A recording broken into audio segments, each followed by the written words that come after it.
So this past weekend, we spent some time starting some seeds indoors, and we also created our own seed starting mix. So we're going to take you along, show you how we did it, and then we'll come back in a couple weeks and show you how it's doing. So let's get started.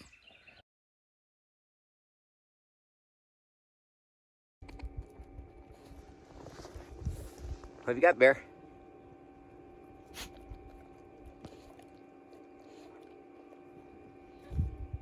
Is that your ball?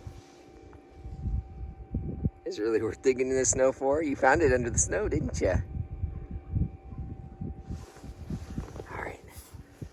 One throw.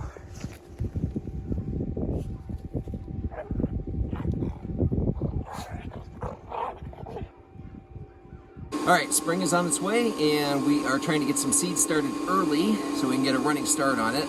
We are making our own starting soil mix. We're using compost, and we'll sift that out, and we're sifting sand from the creek.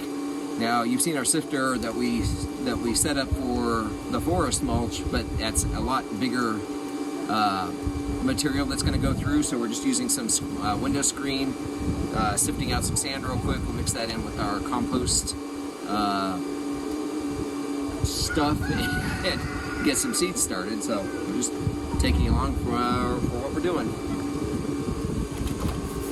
This has already been sifted a little bit, and since we've got it sifted, I'm not going to waste it. We can throw this down on the muddy road or wherever we need some.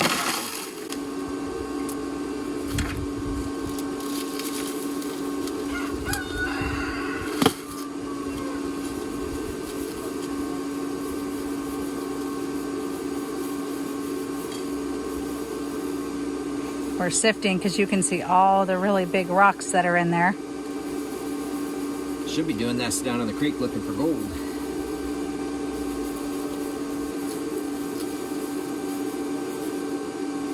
That's the last thing Denise needs is me catching gold fever. I did get you a gold. You did. Man, one of these days I'll actually make some time and give it a real try. I had it out once, but I think I did that on a lunch break. So. And we're adding the sand because the sand will allow the water to drain. So the compost is going to hold on to water, and then the sand will actually allow it to drain out so we don't drown the poor little plants. Look how nice and soft that is. And yes, this is an oven roaster. We got it in case we decided to make bone sauce, right? Yeah. But you know what? That's a lot of work, and I know some folks down the road where I can get some bone sauce. It's also on their website. If you haven't tried it, you should. We'll put a link in the description.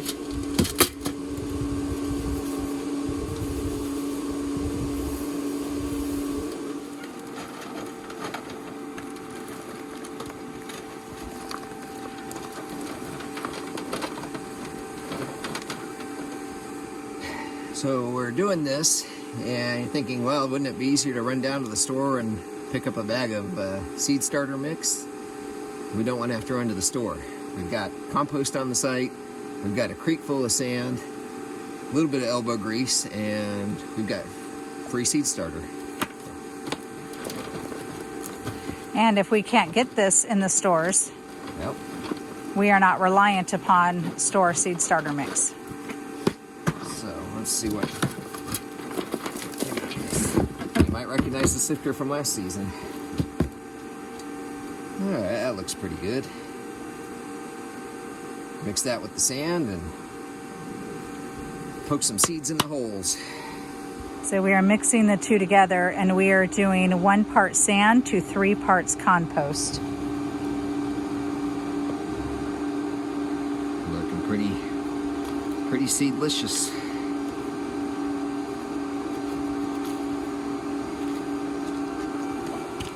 What do you think? I think it looks good. In these trays, we have a bottom tray that has no holes, and then the top tray where we will be putting our seeds in have holes so the water can drain.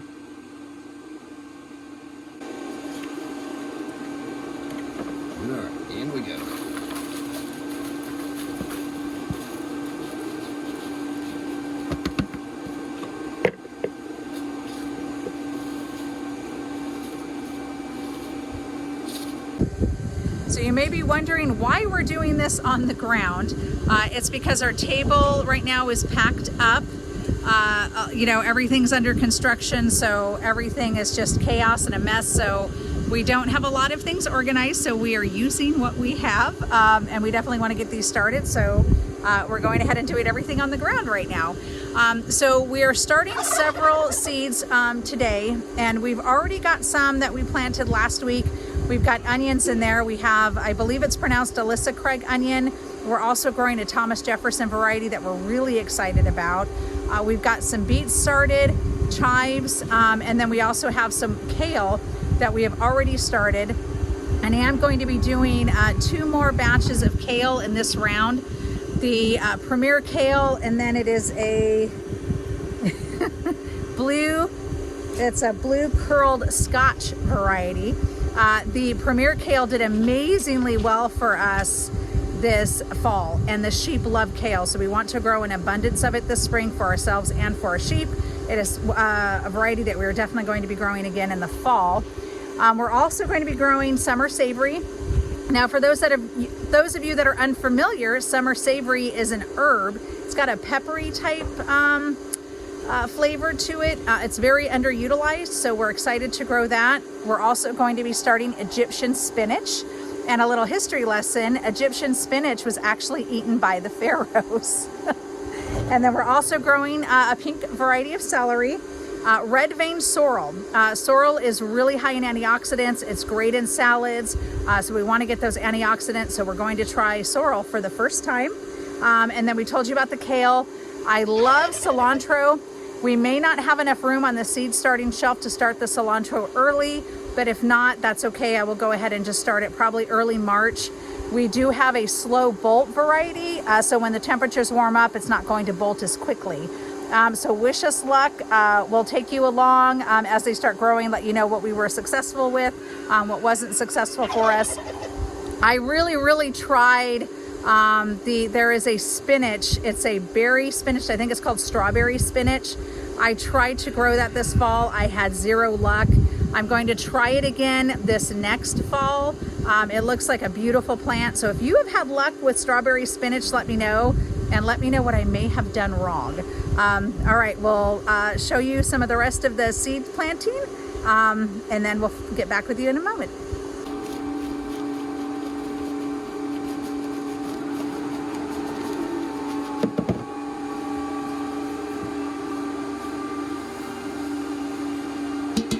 Suns through the hourglass. So are the seeds on our land.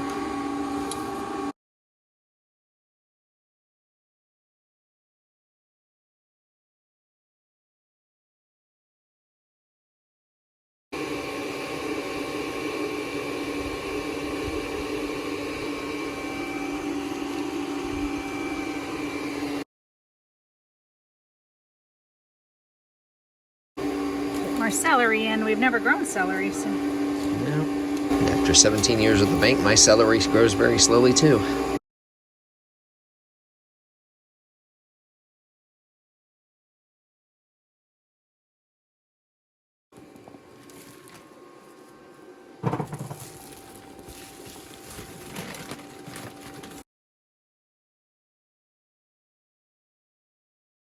All right, so as you saw, we have now 5 trays of seeds in and starting to sprout. We've already got kale up and Onions, beans, not cabbage, beans, beets. Yeah, beets. Beets, not beans. No, too early for those. But yes. Anyway, so the other part of that is we have opened up the garden and turned the chickens loose. But first, we just put up some chicken wire real quick because we've got garlic planted there. And well, you can't really see it right over there where the potatoes were, but we just don't want the chickens tearing all that up. So they now have free range of our garden, do their thing, do their pooping, scratching, and all that. Of course, we said if we start recording, the dogs will start barking. Yes, always. Well, there's a delivery. They've got reason to. Okay, sorry, Barcus interruptus. And the other noise you hear in the background are 3 mad guineas. We have been chasing, as you saw, chasing them, and they've decided lately they're all going up the hill.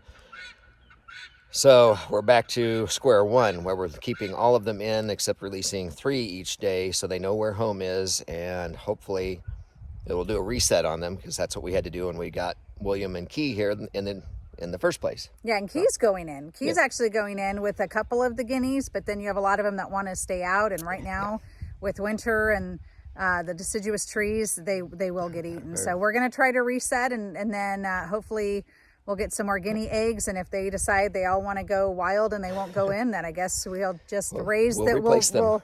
We'll put the eggs under the chickens and brood them with the chickens, and Then they'll stick around. they'll stick around. Yes. Now, while Queekin is a jerk, he does stay right here with the chickens. So. Yes. Anyway. He's going to go soon. But. Yes, he is going soon, very soon.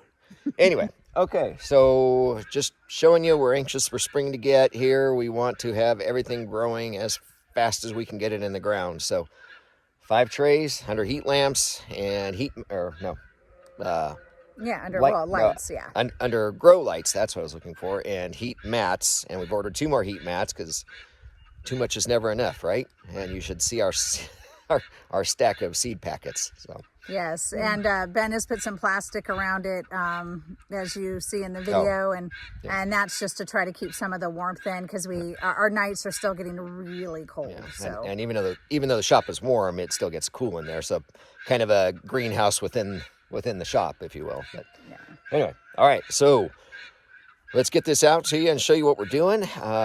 We appreciate you all. Make sure you give us a thumbs up and make sure you are subscribed. And I guess we will see you on the next video. So take care. God bless.